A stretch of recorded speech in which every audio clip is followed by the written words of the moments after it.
Day 77, or March the 18th.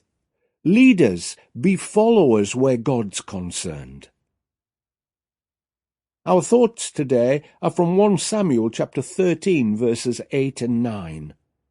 He waited for 7 days, the time set by Samuel, but Samuel did not come to Gilgal, and Saul's men began to scatter. So he said, "Bring me the burnt offering and the fellowship offerings." And Saul offered up the burnt offering. First, the big picture surrounding these verses. Saul hadn't been king very long before he started to bypass God's guidance and substitute his own. It was to be the ruin of him. Foolish actions and unwise vows resulted in a dreadful word from God to Samuel. Chapter 15, verse 11.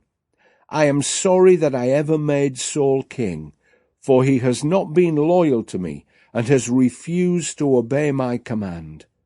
Saul had done his best, but failed to grasp that God wanted him to do God's will, not try harder and work in his own strength.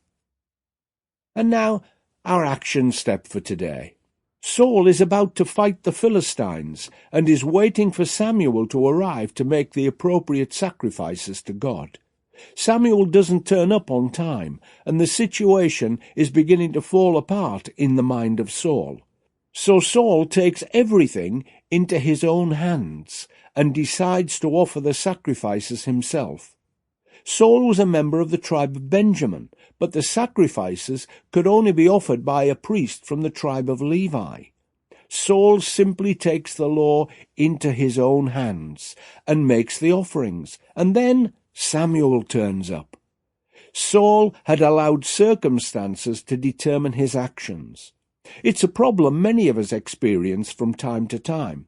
Have you ever had one of those days when you were firmly resolved to take a particular course of action and it starts to go wrong?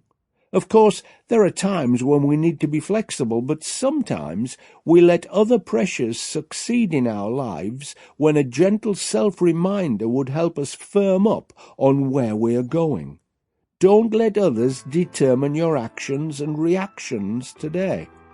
Stay in tune with the Holy Spirit and be swayed by Him, not by anything or anyone else.